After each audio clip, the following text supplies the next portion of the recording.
إن الحمد لله نحمده ونستعينه ونستغفره ونؤمن به ونتوكل عليه ونعوذ بالله من شرور أنفسنا ومن سيئات أعمالنا من يهده الله فلا مضل له ومن يضلل فلا هادي له وأشهد أن لا إله إلا الله وحده لا شريك له وأشهد أن محمدًا عبده ورسوله أما بعد فإن خير الحديث كتاب الله وخير الهدي هدي محمد صلى الله عليه وسلم وشر الأمور محدثاتها وكل محدثة بدعة وكل بدعة ضلالة وفي رواية وكل ضلالة في النار فأعوذ بالله السميع العليم من الشيطان الرجيم من همزه ونفثه ونفخه أم حسبتم أن تدخلوا الجنة ولما يأتكم مثل الذين خلوا من قبلكم مستهم البأساء والضراء وزلزلوا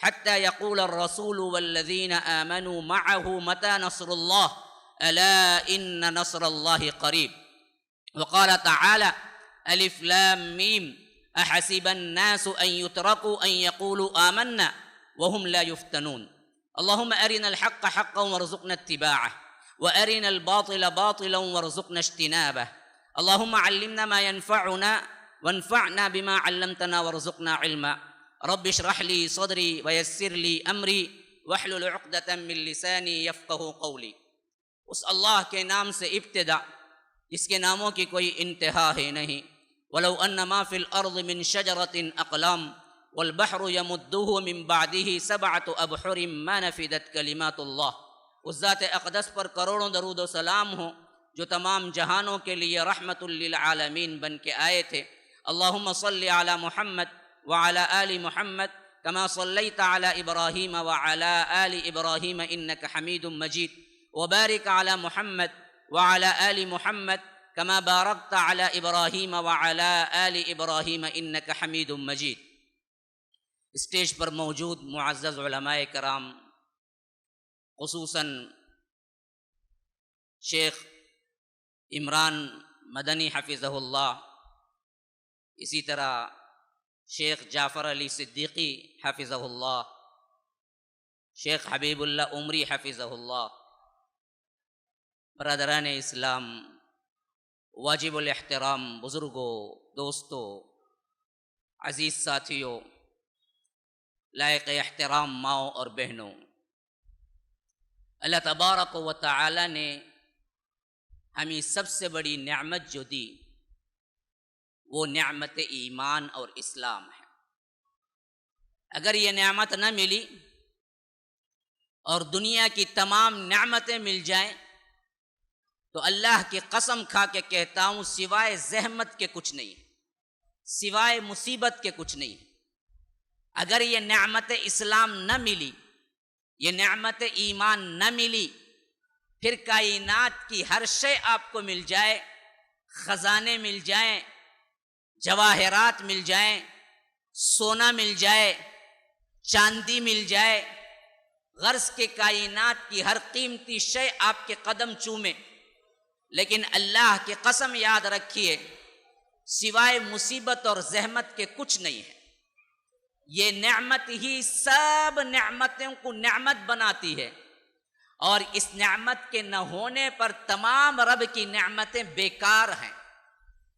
اس نعمت ایمان اور اسلام کی حقانیت اور رب کی رضا کی دلیل میں ہمیشہ کہا کرتا ہوں، حضرت ابراہیم اپنے باپ کو نہیں بچا سکے، حضرت نوح اپنے بیٹے کو نہیں بچا سکے، محمد الرسول اللہ صلی اللہ علیہ وسلم اپنے چچا کو نہیں بچا سکے۔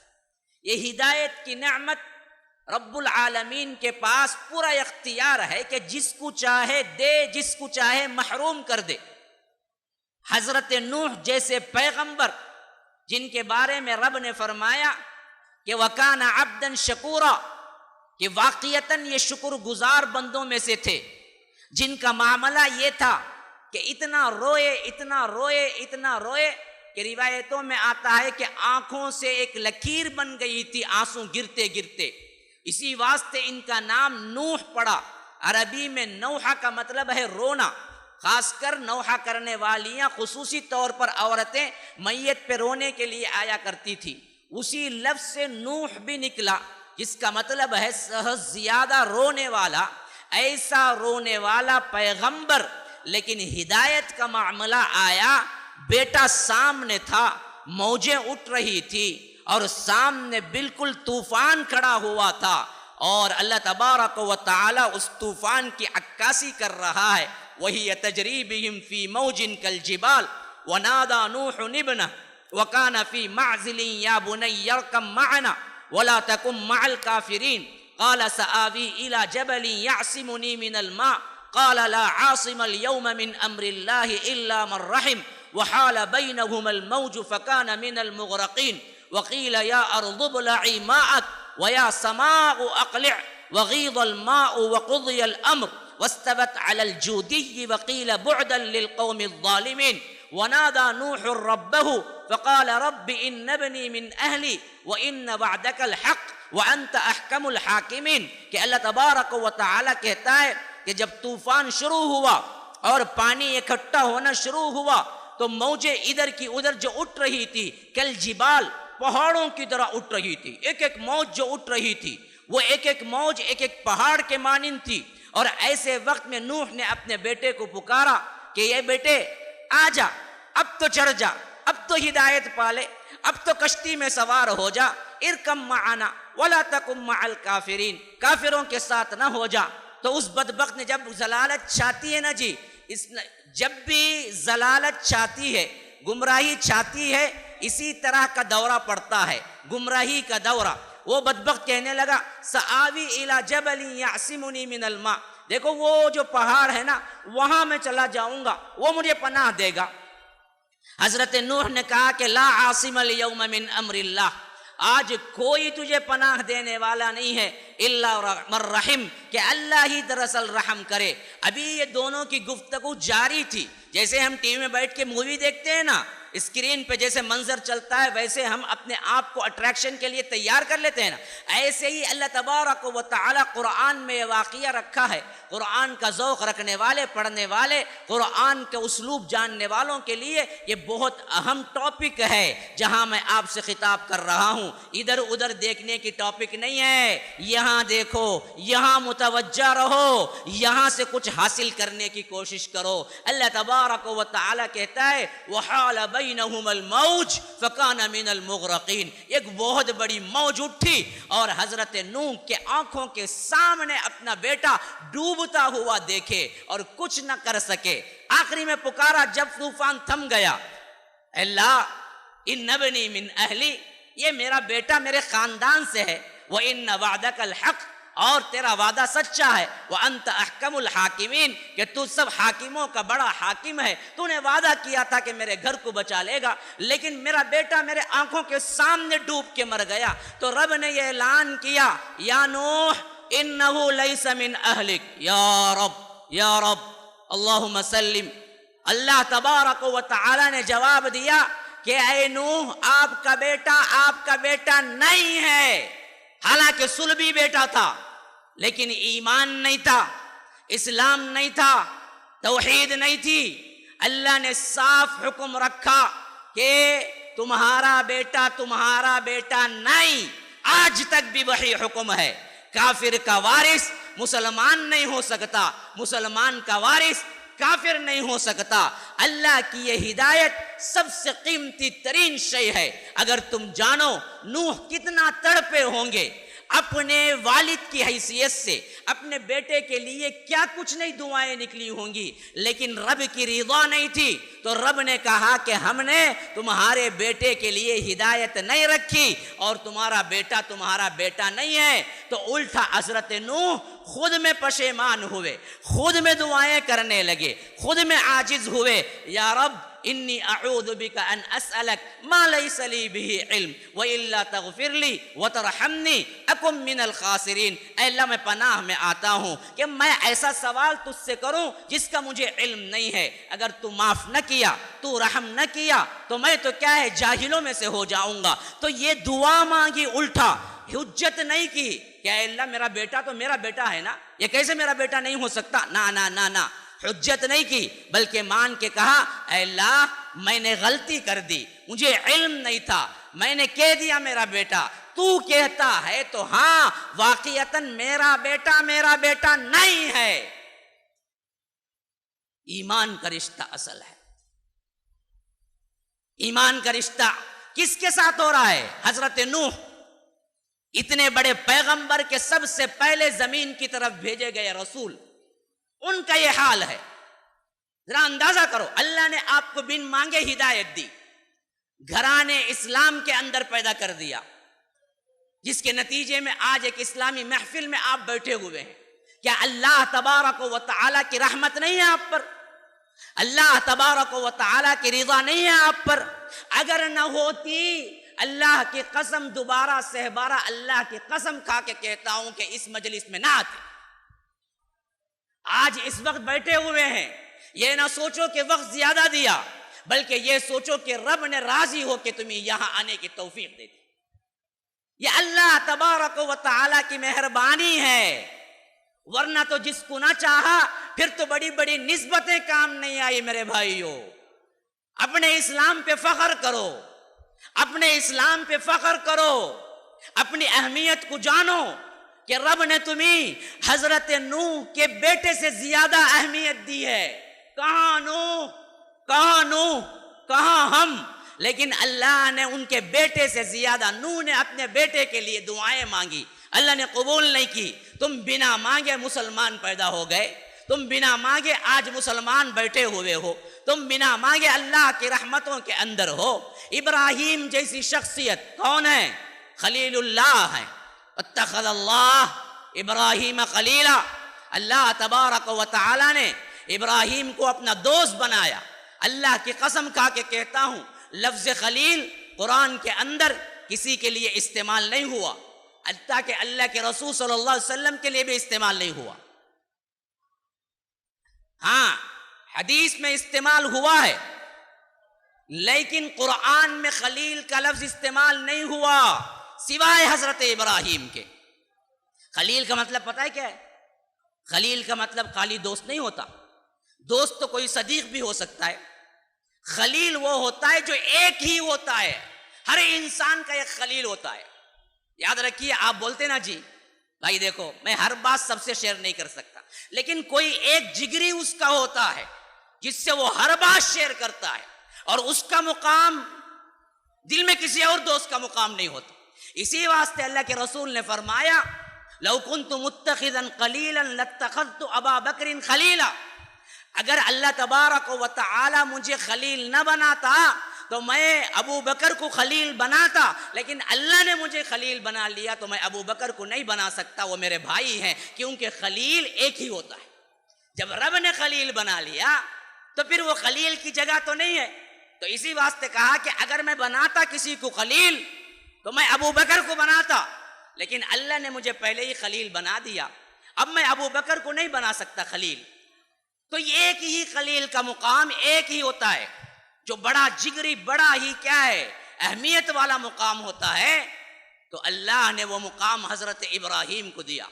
واتخذ اللہ ابراہیم خلیلا، ایسی شخصیت جن کی دعا کی برکت سے خود جناب محمد الرسول اللہ صلی اللہ علیہ وسلم آئے۔ لیکن ہوا کیا جی، اور ہوگا کیا؟ یہ واقعہ رب نے بخاری کے ذریعے حدیث میں رکھا ہے کہ ان کے باپ کے ساتھ کیا ہوگا۔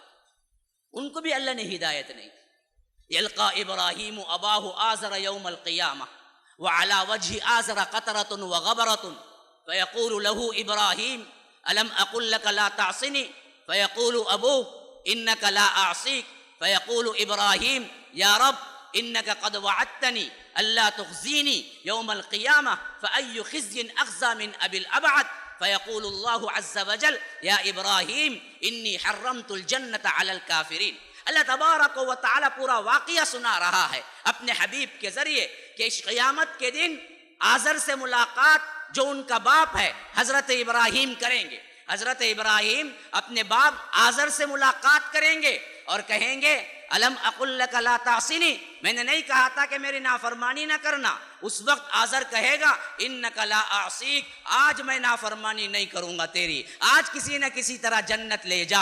اب ابراہیم ہاتھ اٹھا رہے ہیں. کون ابراہیم؟ وہی ابراہیم علیہ السلام جو اللہ کے رسول کے لیے دعا کیے تو اللہ کے رسول کو اللہ نے بھیجا. وہی ابراہیم جن کے ہاتھ اٹھانے پر کیا ہے اللہ تبارک و تعالی نے عالم کے مسیحا کو بھیج دیا. وہی ابراہیم اب اپنے باپ کے لیے ہاتھ اٹھا رہے ہیں، کہہ رہے ہیں اللہ تو نے وعدہ کیا تھا، تو نے وعدہ کیا تھا انک قد وعدتنی اللہ تخزینی یوم القیامہ، قیامت کے دن تو مجھے رسوا نہ کرے گا. فأی خزی اخزی من ابی الابعاد، آج میرے باپ کی دوری سے زیادہ کس کی رسوائی ہو سکتی ہے؟ کون سی رسوائی ہو سکتی ہے؟ میں جنت جا رہا ہوں، میرا باپ جہنم جا رہا ہے، اب تو بخش کے میرے ساتھ جنت بھیج دے.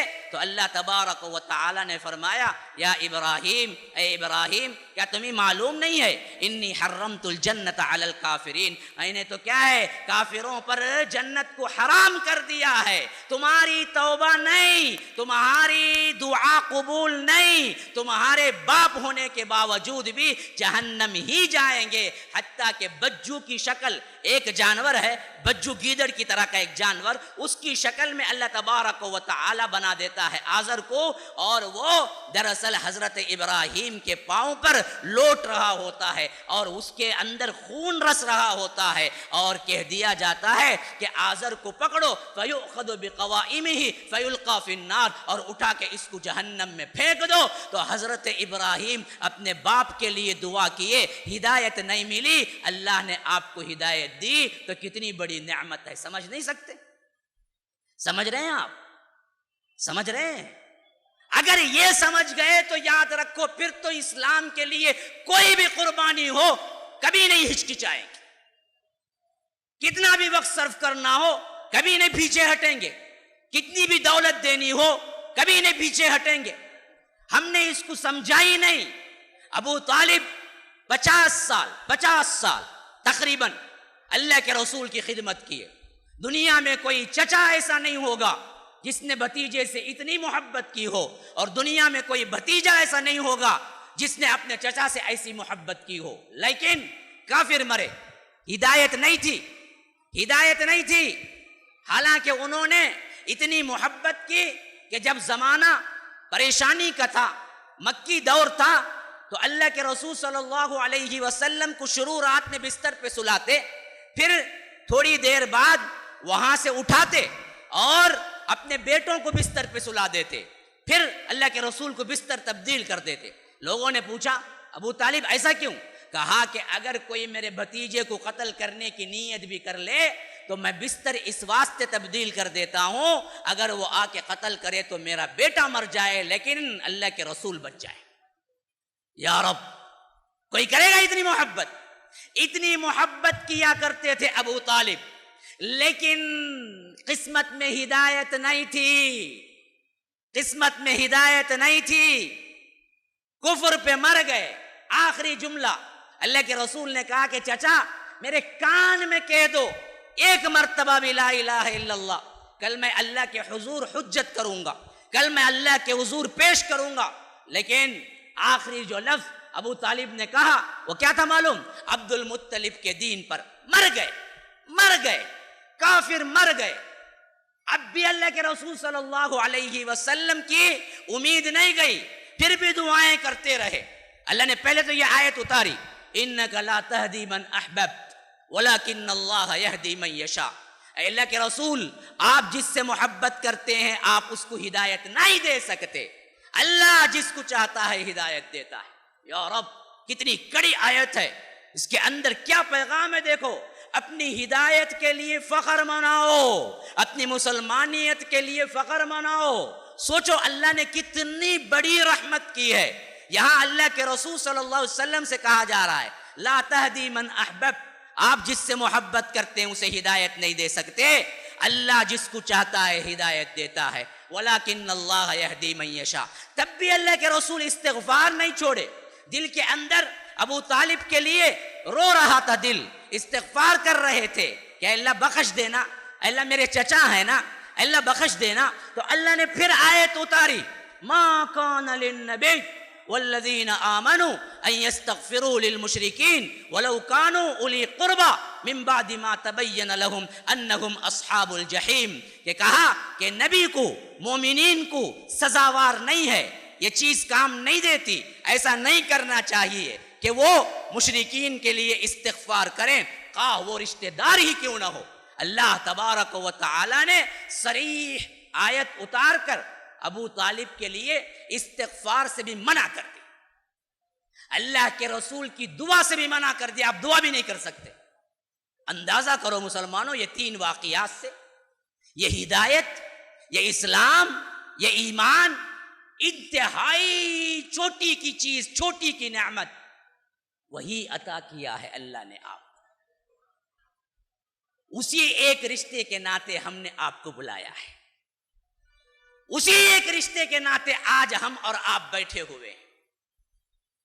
میرا کوئی غرض نہیں، نہ آپ کا کوئی، آپ اسلام کے خاطر صبح سے بیٹھے ہوئے ہیں، ہم اسلام کے خاطر آپ سے بات کر رہے ہیں، اس کے علاوہ کوئی غرض نہیں، اس کے علاوہ کوئی اور ہمارے پاس امیدیں نہیں ہیں۔ آپ کی ہماری اصلاح ہو جائے، آپ کا ہمارا ایمان تازہ ہو جائے، آپ کا اور ہماری لیے کیا ہے کامیابی کا ضامن اسلام بن جائے، بس اسی نیت کے خاطر ہم نے کیا ہے یہ چھوٹی موٹی یہ کوشش کی جو آپ کے سامنے ہے۔ علماء نے ساتھ دیا، عوام نے ساتھ دیا، آج یہاں پر بیٹھے ہوئے ہیں، تو یاد رکھیے آئے سنے چلے گئے کے لیے ہم نے یہ محنتیں نہیں کی، یہ محنتیں اس واسطے کی ہیں کہ اللہ تبارک و تعالی یہاں سے انقلاب پیدا کر دے، یہاں سے ریولوشن پیدا کر دے، یہاں سے لوگوں کو علم آ جائے، یہاں سے لوگوں کو ایمان تازہ ہو جائے۔ انما المؤمنون الذین آمنوا، اللہ تبارک و تعالی پر ایمان رکھنے والے وہ لوگ ہوتے ہیں وَإِذَا تُلِيَتْ عَلَيْهِمْ آیاتُهُ، جب اس کے سامنے قرآن کی آیتیں پڑھ کر سنائی جاتی ہیں، زادتہم ایمانا، ان کا ایمان بڑھ جاتا ہے، وَعَلَىٰ رَبِّهِمْ يَتَوَكَّلُونَ، اور اللہ پر توکل ان کے اندر اور بڑھ جاتا ہے۔ یہ ایمان کی تازگی کے لیے ہم بیٹھے ہوئے ہیں، یہ ایمان کی تازگی کے لیے ہم بیٹھے ہوئے ہیں۔ تو یاد رکھو مسلمانوں، یہاں سے کچھ لے کے جانا ہے تو آپ کو تبدیلی لے کے جانا ہے، یہاں سے کچھ لے کے جانا ہے تو علم لے کے جانا ہے، یہاں سے کچھ لے کے جانا ہے تو ایمان کی روشنی لے کے جانا ہے۔ اسی واسطے میں نے اپنا عنوان یہی رکھا کہ وہ واقعات جو ایمان کو تازہ دم کر دینے والے، گرم کر دینے والے، ابھی اس سے پہلے کے مقررین نے آپ کے سامنے بہترین واقعات، بہترین عناوین کے ذریعے آپ سے خطاب کیا اور آپ سن رہے تھے، اور یہ آخری وقت میں میں آپ سے خطاب کر رہا ہوں یہی نیت کے ساتھ کہ اللہ تبارک و تعالی یہاں وہ سکینت اور رحمت نازل کر دے جو رب نے اعلان کیا ہے کہ اللہ کے دین کی مجلسوں کے لیے وہی ہوگا جو اللہ تبارک و تعالی اپنے نبی کے لیے اعلان کیا ہے۔ 2-3 واقعات ہی کہوں گا، لیکن ان 2-3 واقعات کو آپ گرہ میں باندھ لیں، 2-3 واقعات کو آپ اپنے لیے نمونہ رکھیں۔ دیکھو یہ اسلام کی اتنی بڑی نعمت ملی تو یاد رکھو جتنی بڑی نعمت ملے گی آپ کو کوشش بھی اتنی بڑی ہی کرنی پڑے گی۔ جس کے مرتبے ہیں سوا، اس کی سوا مشکل ہے۔ جہاں مرتبے ملتے ہیں، جہاں پوزیشنز ملتے ہیں، وہاں ذمہ داری بھی بڑھ جاتی ہے۔ آپ کو اللہ نے پوزیشن دیا، آپ کو اللہ نے ایمان والا بنایا، اللہ نے آپ کو اسلام بنا بنایا، اللہ نے آپ کو ذمہ دار بنایا۔ یہ نہیں کہ آپ جیسے چاہے زندگی گزار لو، نہ نہ نہ، اگر آپ سمجھتے ہیں تو آپ نے اس شے کی صحیح قدر نہیں کی، اس نعمت کی صحیح قدر نہیں کی۔ اللہ نے آپ کو بہت اونچا مرتبہ دیا، اللہ نے حضرت ابراہیم کے باپ سے اونچا مرتبہ دیا، نوح کے بیٹے سے اونچا مرتبہ دیا، اللہ کے رسول کے چچا سے اونچا مرتبہ دیا۔ ہدایت کے معاملے میں حالانکہ نسبتیں بہت بڑے ہیں لیکن کام نہ آئی، اور اللہ نے آپ کو یہ نسبت بن مانگے دے دیا۔ یہ ایمان کی نسبت، اس کو پا لینے کے بعد خالی خولی اپنی منمانی زندگی گزارنا یاد رکھو باعث ندامت ہوگا۔ کل حشر کی میدان میں ایسے اٹھو گے جہاں پر نہ چپل ہوگی پاؤں میں، حفاتن عرالت غرلن، کہ ایسے کہ ننگے پاؤں، ننگے بدن، ننگے پیر، غیر بالکل کیا ہے جیسے ماں کے پیٹ سے بندہ نکلتا ہے، یہ حالت ہے جہاں زمین بھی تپتی ہوئی تانبے کی شکل میں خود اپنے اپنے پسینے میں بندہ ڈوب رہا ہوگا. کوئی ٹخنے تک ہوگا، کوئی گھٹنے تک ہوگا، کوئی کمر تک ہوگا، کوئی کندھے تک ہوگا، کوئی کان کی لو تک ہوگا، کوئی کل کا کل ڈوب رہا ہوگا. اور اللہ تبارک و تعالیٰ کا یہ اعلان ہوگا، یا ابن آدم، یا ابن آدم، اے آدم کی اولاد، تم اپنی جگہ سے حرکت بھی نہیں کر سکتے. لا تزول قدم یا ابن آدم حتی یسأل عن خمس، کہ 5 سوالات ہیں تمہارے، ٹھہرے رہو وہیں پر، اسی زمین پہ پاؤں رکھو جہاں تانبے کی طرح یہ چیز کیا ہے، یہ زمین کھول رہی ہے اور ایک نیزے پہ سورج آ چکا ہوگا. اللہ کے رسول نے فرمایا وہ فاصلہ 1 میل کا ہوگا. ایک راوی بیان کر رہے ہیں میل ایک تو اس کو کہا جاتا ہے جو ہم میل کہتے ہیں. 1 کلومیٹر کے مقابلے میں جو میل استعمال ہوتا ہے نا، اس کو بھی جو مائل کہتے ہیں وہ میل بھی ہوتا ہے. وہ میل ایک کو اسے بھی کہتے ہیں، لیکن 1 میل دوسرا بھی ہے، 1 میل دوسرا بھی ہے. راوی کہتے ہیں سرما دانی میں سرما لگانے کے لیے ایک کاڑی ہوتی ہے. آج کوئی سرما ڈالتا بھی نہیں، معلوم بھی نہیں. پرانے لوگوں سے پوچھئے، آج تو فیشن پرست لوگ ہیں، ان کو کیا پتا، ان کو نئے موبائل اور اس کے کیا فیچر پوچھو وہ پتا ہے. کون سا سافٹ ویئر کیا ہے ٹک ٹاک کے علاوہ. ہاں ٹک ٹاک بین کر دیا نا مولوی صاحب، اب کیا کرنا، دوسرا سافٹ ویئر ڈھونڈو. ہاں اس میں چاق و چوبند ہے. ان کو کیا پتا. سرما دانی میں ایک تیر، ایک چھوٹی سی کاڑی ہوتی ہے، وہ کاڑی سے سرما لگاتے ہیں. تو راوی کہتے ہیں میل کا ایک مطلب عربی میں یہ بھی ہے کہ وہ سرما دانی کی کاڑی جو ہوتی ہے نا، وہ کاڑی کو بھی عربی میں میل بولتے ہیں. اور اللہ کے رسول نے کہا کہ 1 میل کے فاصلے پہ تمہارے سر پہ سورج ہوگا. تو اب اللہ کے رسول نے کون سا میل مراد لیا ہم کو پتا نہیں. وہ 1 کلومیٹر والا میل تھا یا سرمے کے اندر رہنے والی وہ کاڑی مراد تھی. تو کاڑی ہوگی تو اتنا ہی وقفہ ہوگا، اتنا ہی فاصلہ ہوگا جو سر کے اوپر یوں کھڑا ہوگا. ابھی گرمیوں میں تھوڑا سا سورج نیچے آتا ہے، اے سی کے بغیر نہیں رہ سکتے. جہاں سورج آپ کے سر پہ آ جائے، اگر وہاں موت لکھی ہوتی نا، کیونکہ قیامت میں موت نہیں ہے، موت کو موت کر دیا جائے گا. اگر موت لکھی ہوتی نا، جل کے خاکستر ہو جاتا، پورا کا پورا ایریا جل کے خاکستر ہو جاتا. لیکن وہاں موت نہیں، تو زندہ ہوگا اور یہ عذاب سہے گا. جو 1 میل کے لیول پہ سورج آیا ہوا ہوگا اور انسان اپنے گناہوں کے عوض پسینے میں ڈوب رہا ہوگا.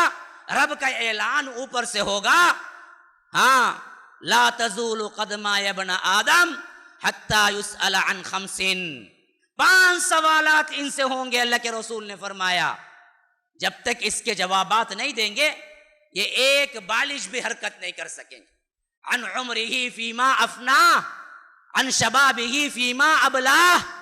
پہلے نمبر پہ زندگی کہاں کھپائی، کیسے گزارا. دوسرے نمبر پہ جوانی کہاں فنا کی.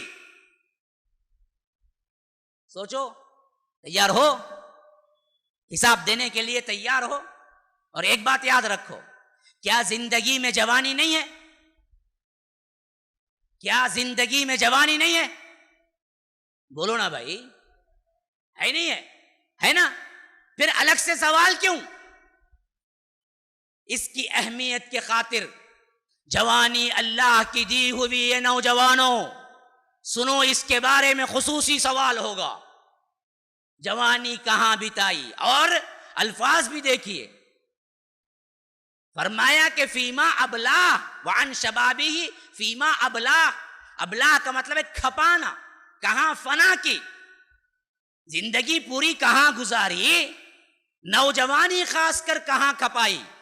ہوٹلوں میں، چائے خانوں میں، موویز میں، پکچروں میں، راتوں میں فلمیں دیکھتے ہوئے، ادھر ادھر کے کیا ہے لوگوں کے پیچھے پھرتے ہوئے، لڑکی لڑکے کے پیچھے، لڑکا لڑکی کے پیچھے. یہی تو زندگی ہے نا جی. آج ہماری نسلیں برباد ہو گئی ہیں. آج ہمارے ہر طرح کا، ہر عمر کا آپ زاویہ اٹھا لیں، ہر لوگوں کے اندر برائی عام ہے، مرد ہوں، عورت ہوں، بوڑھے ہوں، جوان ہوں، ادھڑ عمر کے ہوں، ہر کوئی پریشان ہے، ہر کوئی پریشان ہے. تو یاد رکھو اللہ تبارک و تعالی الگ سے سوال کیا، تو یہ دونوں چیزیں آپ کو بڑی حفاظت کرنی ہے. یہ حفاظت کب ہوگی؟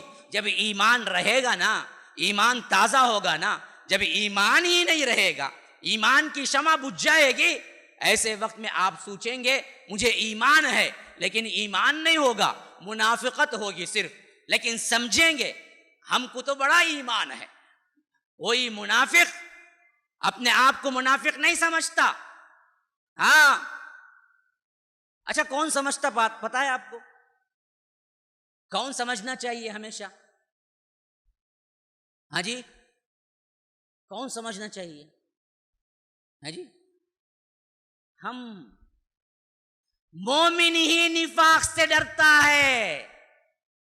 اسی لیے بخاری باب باندھتے ہیں اور باب کے تحت اسلاف کا قول ذکر کرتے ہیں.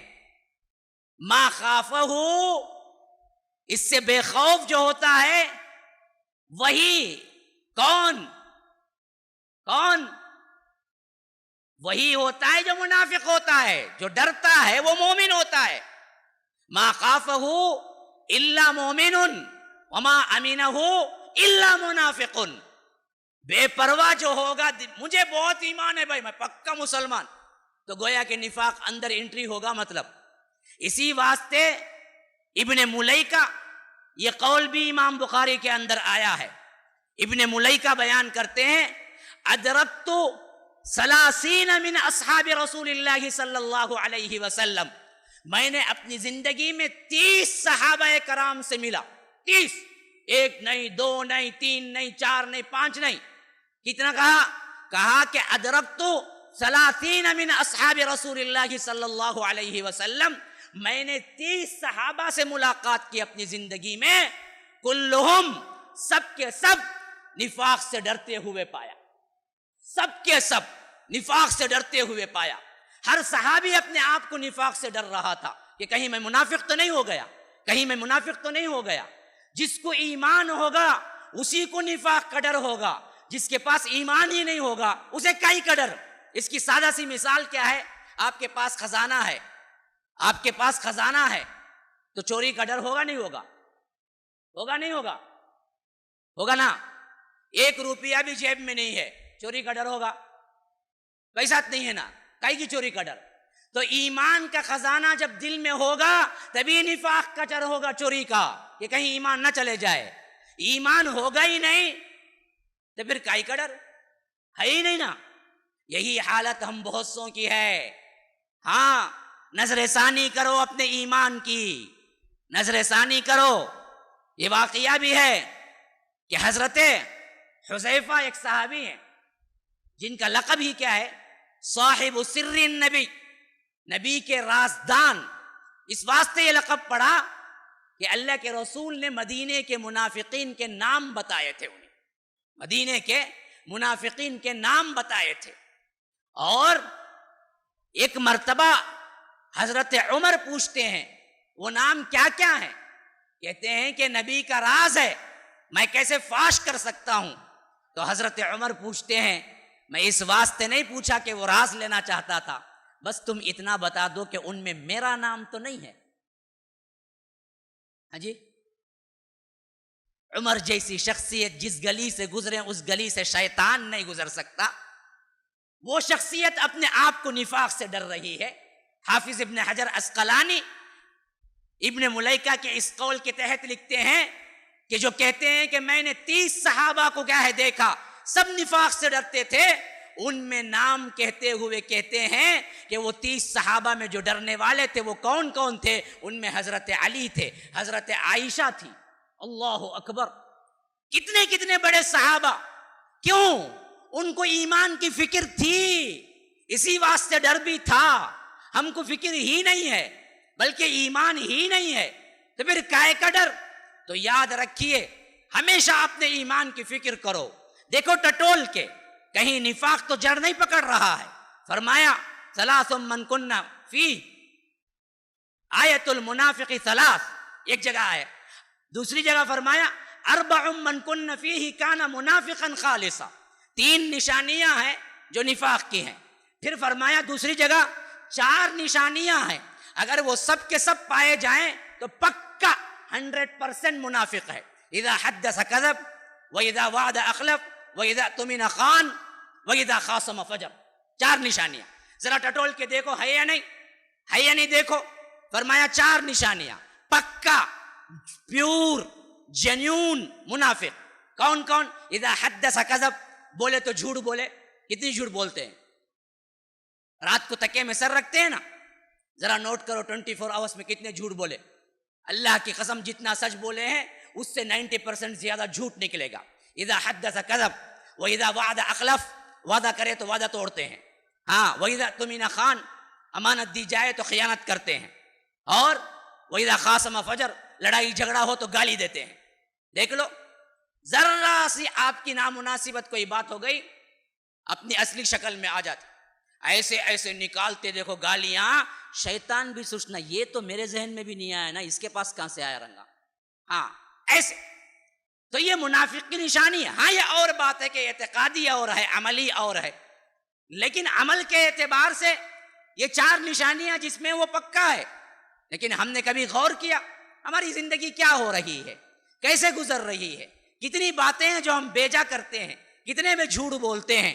تو اللہ کی قسم یاد رکھو، اس دین کی حفاظت کے لیے ایمان افروز واقعات کے سلسلے میں سب سے پہلا واقعہ میں وہ ذکر کروں گا.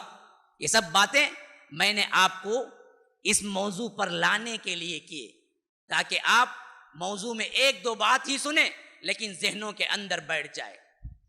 کس ایمان کی حفاظت، کس اسلام کی حفاظت کے لیے ہم نے کیا کیا، اصحاب نے، اللہ کے رسول نے کیا کیا. دیکھیے آپ سب کو معلوم ہے کائنات میں سب سے معزز ترین ہستی اللہ کے بعد کون ہے؟ محمد الرسول اللہ صلی اللہ علیہ وسلم ہے. لیکن اس اسلام کے خاطر مار نہیں کھایا. ہم نے کبھی ایک گالی بھی سنی ہے؟ ایک گالی بھی سنی ہے؟ پھر کہاں کا اسلام؟ کون سی ایمان کی دلیل ہے؟ محمد الرسول اللہ صلی اللہ علیہ وسلم جیسی شخصیت 10 سال مکے میں محنت کر کے سوچتے ہیں کوئی نہیں آتا. طائف کی طرف نکلتے ہیں، وہاں 3 سردار، ایک ہی باپ کے 3 بیٹے، 3 بھائی، عبد یالیل، حبیب، مسعود، تینوں کو پیش کرتے ہیں. یہ بدبخت اسلام قبول کرنے کے بجائے الٹا اللہ کے رسول کو تنزن کہتے ہیں کہ آپ کو اللہ کا رسول بنا کے اللہ نے بھیجا ہے تو میں تو کعبے کا پردہ چاک کرتا ہوں. دوسرا کہتا ہے میں بات ہی نہیں کرتا. تیسرا کہتا ہے آپ ہی ملے تھے اللہ کے رسول بنانے کے لیے. ایسی باتیں سننے کے بعد اللہ کے رسول صرف اتنا کہتے ہیں کہ اے بات صیغہ راز میں رکھو، میں یہاں سے جیسے آیا ویسے نکل جاتا ہوں. لیکن یہ بدبخت اس کو بھی نہیں مانتے، بلکہ طائف کے اوباشوں کے حوالے کرتے ہوئے کہتے ہیں اس سے جو چاہے سلوک کرو، کوئی مسئلہ نہیں. تو اللہ کے رسول واپس ہو رہے ہیں تو کوئی پتھر مار رہا ہے، کوئی گالی دے رہا ہے، کوئی اور طریقے سے اللہ کے رسول صلی اللہ علیہ وسلم کو ذکر پہنچا رہا ہے. حتیٰ کہ اتنے پتھر پڑے، زید بن حارثہ ساتھ ہیں، پھر کے اللہ کے رسول کا بچاؤ کر رہے ہیں. اتنا بچاؤ کرنے کے باوجود بھی اللہ کے رسول زخمی ہوئے اور خون رس رہا ہے.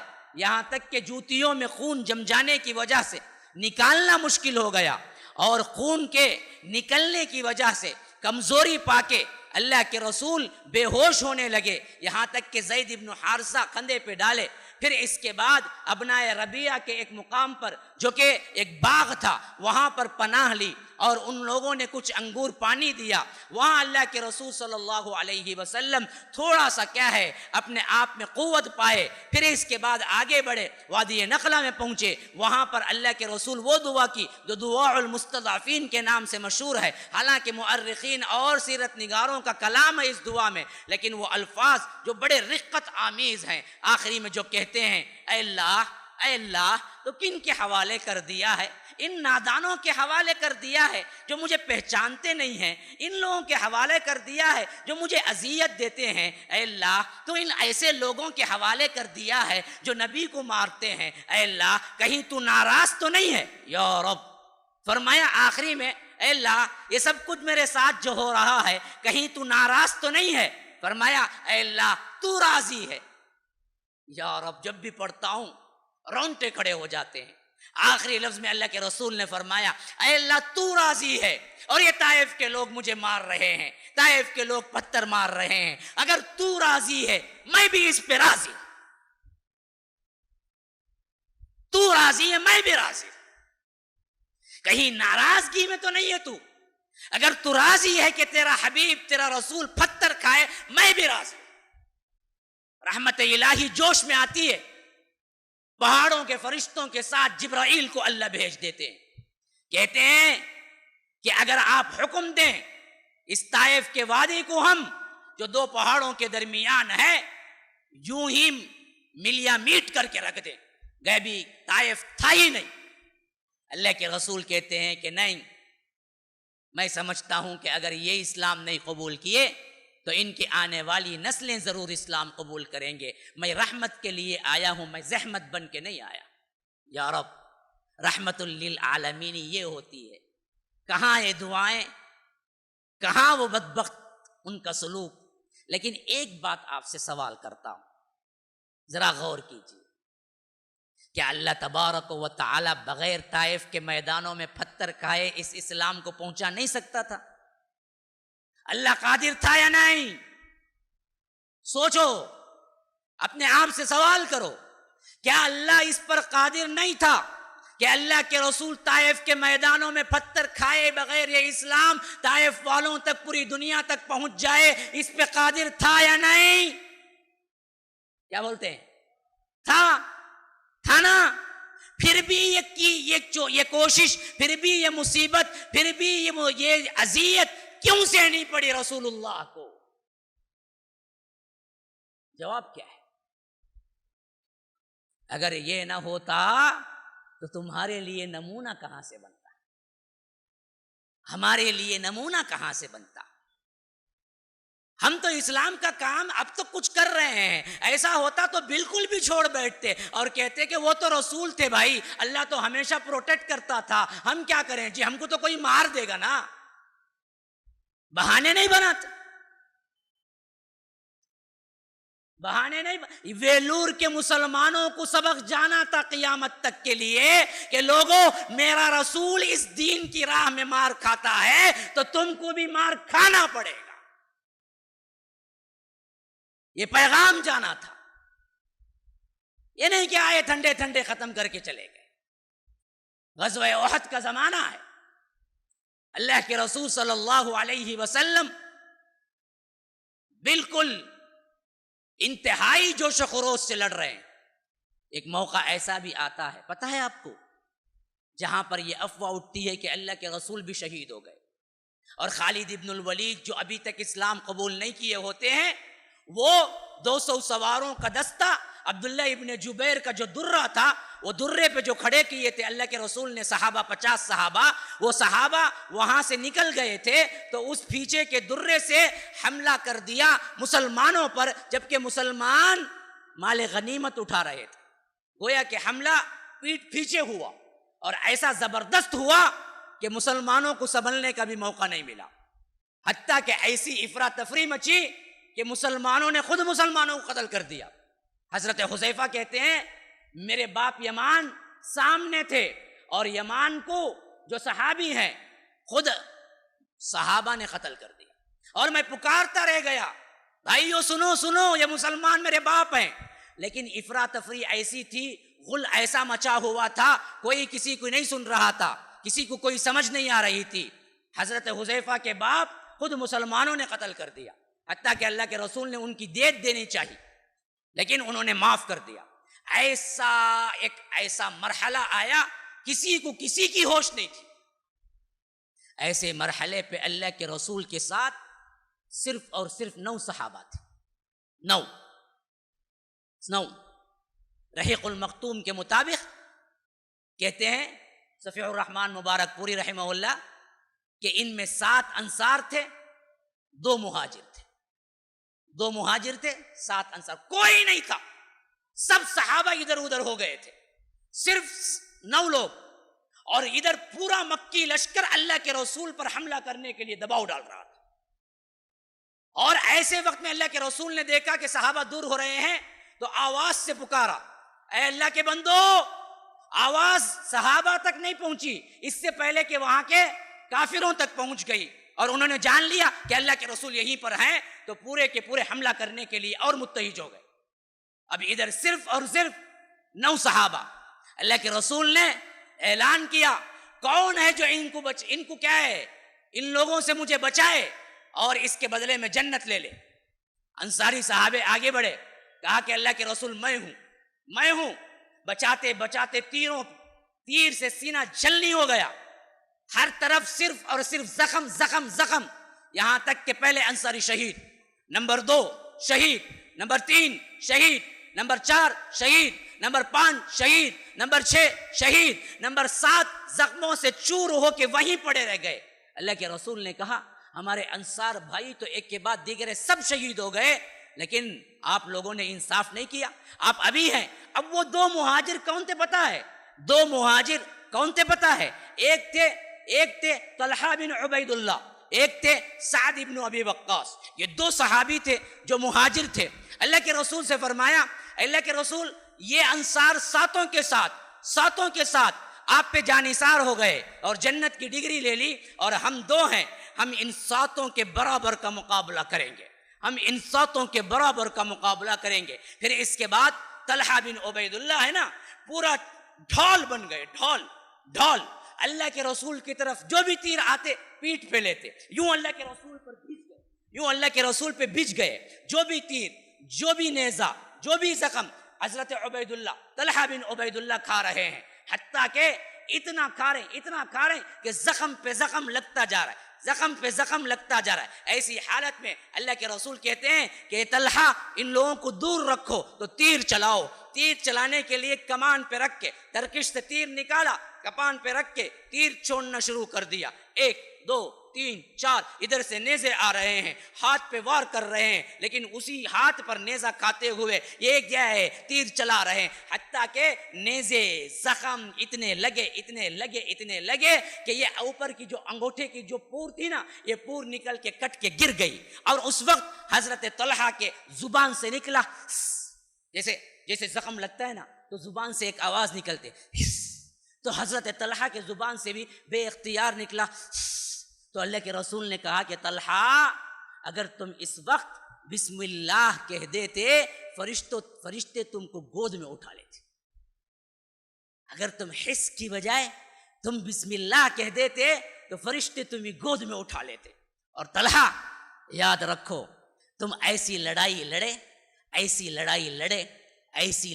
لڑے شہید ہوئے بغیر تمہارا لقب شہید ہے۔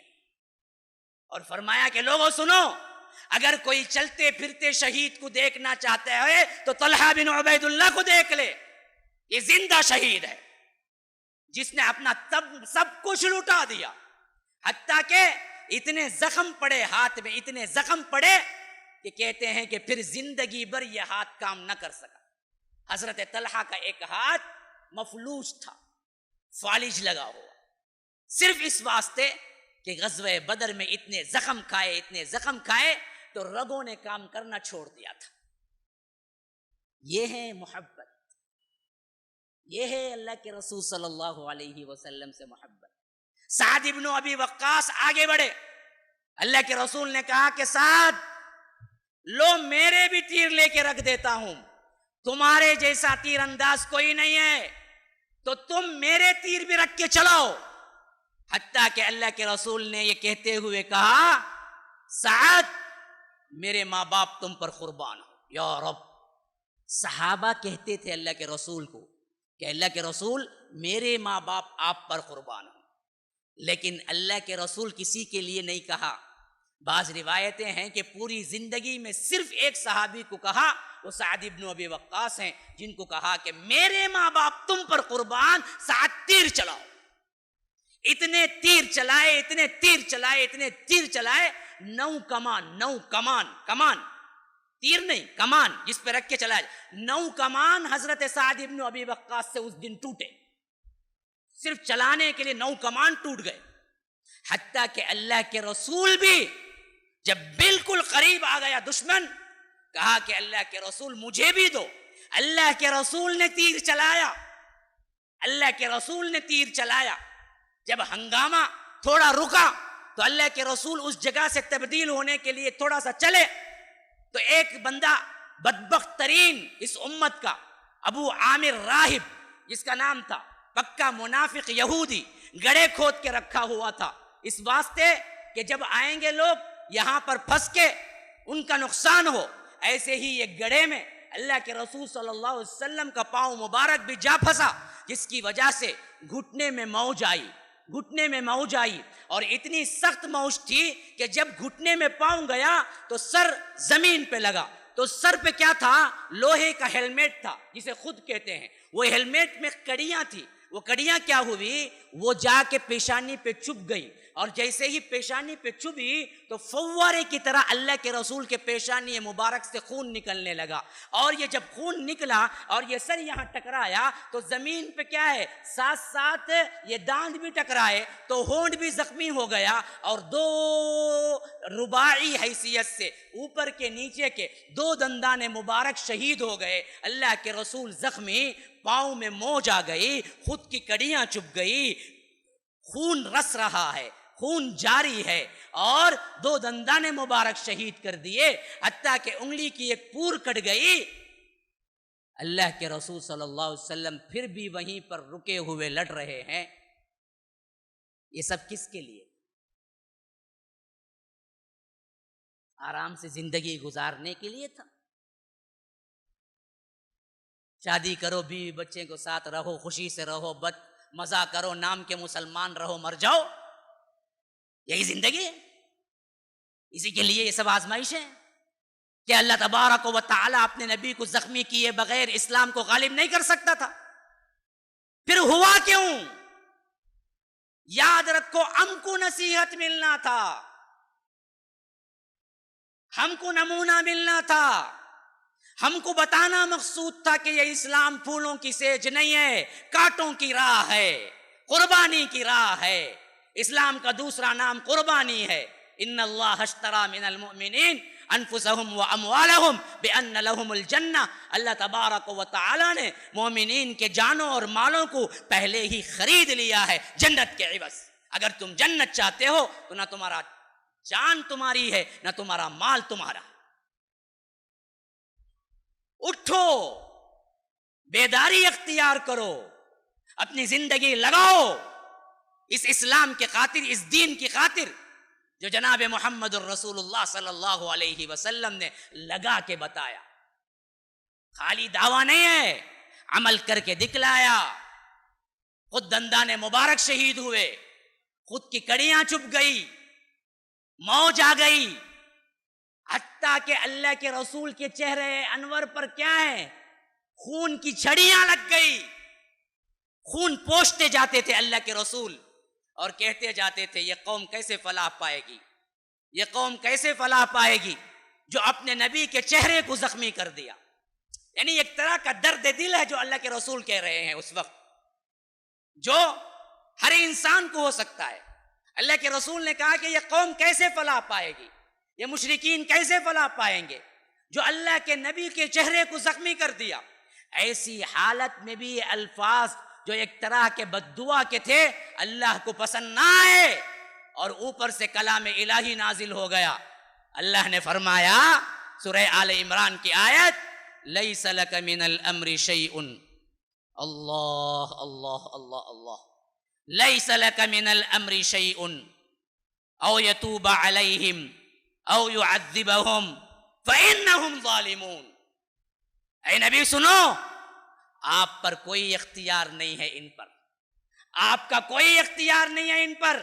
اب بھی اللہ چاہے تو توبے کی توفیق دے دے انہیں، اب بھی اللہ چاہے تو انہیں عذاب دے. ہاں یہ ظالم ہیں، لیکن ایسا بد دعا نہ کرو، یہ لفظ نہ کہو کہ یہ کیسے فلاح پائے. نہ، آپ کا کوئی اختیار نہیں. لیس لک من الامر شیء. جہاں باباؤں کا اختیار ہمارے ذہنوں میں بیٹھا ہوا ہے، بنڈوں کا اختیار بیٹھا ہوا ہے، جنڈوں کا اختیار بیٹھا ہوا ہے، درگاہوں کا اختیار بیٹھا ہوا ہے، ولیوں کا اختیار بیٹھا ہوا ہے، غوث اعظم کا اختیار بیٹھا ہوا ہے. سنو لوگوں سنو، رسول کو اللہ نے کہا کہ آپ کا کوئی اختیار نہیں. میں اب بھی ان دشمنان اسلام کو چاہوں تو توبے کی توفیق دے دوں. ہدایت پہ کسی کا اختیار نہیں رب کے علاوہ. 2-3 واقعات میں سناؤں گا، میں پہلے ہی کہا تھا، ویسے وقت بھی اجازت نہیں دے رہا. لیکن وجہ کیا ہے اس کی؟ یہ درد دل ہے جو میں شیئر کر رہا ہوں آپ سے. میں یہاں کا نہیں، میں 3 گھنٹے سفر کر کے آیا. صبح سویرے اٹھ کے سفر پہ نکلا ہوں اور یہاں پورا دن آپ کے ساتھ رہا ہوں. اس واسطے نہیں کہ آئے بیٹھے چلے جائیں، ایک پیغام کے لیے آیا، ایک درد دل لے کے آیا ہوں. مسلمانوں سنو، اب بھی نہ اٹھو گے تو یا ہوگا، بس مٹ کے رہ جاؤ گے. ہاں، نام و نشان نہیں رہے گا. نہ سمجھو گے تو مٹ جاؤ گے. اے ہندوستان والو، تمہاری داستان تک بھی نہ رہے گی داستانوں میں. بڑا مشکل وقت ہے. پورا عالم دنیا بھی سازش میں لگا ہوا ہے اور ہمارا اپنا ہندوستان بھی سازشوں میں لگا ہوا ہے. اب بھی صرف اللہ اللہ خیر صلی اللہ پیٹ پوجا کرتے زندگی گزارو گے مسلمانوں تو یاد رکھو پھر بہت جلد یہ ہندوستان اسپین بنتے دیر نہیں لگے گی. میرا اپنا عنوان 1 گھنٹے کا ہے کہ کہیں ہندوستان اسپین نہ بن جائے. آپ یوٹیوب پہ دیکھ سکتے ہیں، وہاں میں نے جگایا ہے. ابھی یہ زندگی نہیں چلے گی. اٹھو، سمجھو، علم حاصل کرو. پہلا زینہ علم کے بغیر تمہارا کلمہ بھی قبول نہیں. اسی واسطے امام بخاری جب لائے ہیں تو فَعْلَمْ أَنَّهُ لَا إِلَهَ إِلَّا اللَّهِ لا کے بتائے ہیں کہ کہنے سے زیادہ پہلے علم کا حاصل کرنا ضروری ہے، ورنہ لا الہ الا اللہ بھی تمہارا قبول نہیں. شرائط لا الہ الا اللہ کیا ہے؟ توحید کے تقاضے کیا ہیں؟ توحید کے شروط کیا ہیں؟ حالانکہ یہ ویلور میں سمجھتا ہوں قدیم طور پر مسلمانوں کی آبادی ہے، لیکن یہاں پر کام کی حیثیت سے کچھ نہیں ہوا ہے زیادہ. بڑے بڑے لوگ ہیں، چاہو تو اب بھی بہت کچھ کر سکتے ہیں. کیا ہے کرنے والوں نے، لیکن بس نہیں ہے. یہاں کی بہت بڑی آبادی اور بھی پیاسی ہے. اللہ کا دین پہنچانا ہے، غیر مسلموں میں دعوت بھی کرنی ہے، مسلمانوں میں اصلاح بھی کرنی ہے، جوڑنا بھی ہے، محبت دینا بھی ہے، ایک ایک کو بلانا بھی ہے، اپنا وقت نکالنا ہے. خود نہیں آتے تو کہاں وقت نکالو گے؟ سیکھو، سنو، سدھرو. یہ ایک ہمارے ورکشاپ سے بات ختم نہ ہوگی. تیار ہو؟ اگلے ہر ماہ رکھنے کے لیے تیار ہو؟ میں آنے کے لیے تیار، میں وقت دینے کے لیے تیار ہوں. تم تیار ہو؟ صرف وقت نہیں ہے، پیسہ بھی دینا ہے. اس کے لیے پیسے کی بھی ضرورت پڑتی ہے. میرا گھر بنانے کے لیے نہیں، میرے اکاؤنٹ میں سیونگ کرنے کے لیے نہیں پوچھ رہا ہوں. اللہ کے دین کو اب نہیں اٹھو گے تو یاد رکھو پھر اللہ کے پاس شاید معافی بھی نہ ملے گی. ان تنصروا اللہ ینصرکم. اللہ کی مدد کرنا ہے. اللہ کو کوئی مدد کی ضرورت نہیں، اللہ کے دین کی مدد ہے. تو یاد رکھیے، اس ویلور کے اسی فنکشن ہال سے یہ جماعت اٹھے، کام میں لگے، تن من دھن لگائے اور یہاں کے ذمہ داروں سے ملے، ہفتہ واری پروگرامز میں مدد کرے، آگے بڑھے، لوگوں تک پہنچائے، توحید کا علم لے کے اٹھے، توحید پہ کام ہو. اللہ کی قسم کھا کے کہتا ہوں، دوبارہ اور سہبارہ اللہ کی قسم کھا کے کہتا ہوں، تم لاکھ کام کر لو، سوشل سروس کر لو، ہمدردی کر لو، کھانے بانٹو، زخمیوں کے لیے ہاسپٹل کھول لو، لیکن توحید کی طرف نہ بلایا تو تم نے کوئی کام نہیں کیا. کیونکہ ہر رسول جو آیا وہ توحید کی طرف بلانے کے لیے آیا. اگر اس سے بہتر کوئی کام ہوتا تو اللہ رسولوں کو اس کام کے لیے بھیجتا. جاؤ اسکولز کھولو، بھیجتا. جاؤ سوشل سروس کرو، جاؤ ہاسپٹل کھولو. بتاؤ کون سا نبی ہاسپٹل کھولنے آیا؟ کون سا نبی ہے جو کہ سوشل سروس کے لیے آیا؟ نا. ہر نبی جو آیا، سورۃ النحل کی آیت، وَلَقَدْ بَعَثْنَا فِي كُلِّ أُمَّةٍ رَسُولٍ أَنِ اعْبُدُوا اللَّهَ وَاجْتَنِبُوا الطَّاغُوتَ. ہم نے ہر امت میں جو رسول بھیجا اس کا ایک ہی کام تھا، ایک ہی دعوت تھی کہ اللہ ایک کی عبادت کرو، بتوں کی گندگی سے، طاغوت سے بچو. مسلمانوں یہی اپیل ہے میری بھی. اس کو ایک واقعہ یا ایک کانفرنس سمجھ کے نہ چھوڑ دو، اس کو کنٹینیو کرو، لوگوں تک پہنچاؤ، درد دل رکھو، فکر رکھو. وہ بھی کوئی انسان ہے جو دوسروں کی فکر نہیں کھا؟ وہ انسان ہی نہیں ہو سکتا، مسلمان کیسے ہوگا جی؟ اللہ کے رسول تو اتنی فکر کیے، حتیٰ کہ اللہ کو یہ آیت اتارنی پڑی، فَلَعَلَّكَ بَاقِعٌ نَفْسَكَ أَلَّا يَكُونُوا مُؤْمِنِينَ. اے اللہ کے رسول، آپ اپنے آپ کو ہلاک کر لیں گے کہ اس واسطے کہ یہ لوگ ایمان نہیں لاتے. سوچتے کہیں آپ کو موت نہ آ جائے، اتنی فکر کرتے تھے اللہ کے رسول. اور ہم ان کے امتی ہو کر نہ اپنی فکر نہ گھر والوں کی فکر. کتنے لوگ ہیں جو درگاہ پرست ہیں تمہارے اپنے گھر میں، کتنے لوگ ہیں جو آ کر شرک میں ملوث ہیں، کتنے لوگ ہیں جو کفر کی طرف جا رہے ہیں، کتنے لوگ ہیں جو بے حیائی کی طرف جا رہے ہیں، کتنے لوگ ہیں جو دہاڑے کیا ہیں زنا کر رہے ہیں. ان سب کو روکنا آپ کے لیے کیا ہے؟ ذمہ داری نہیں.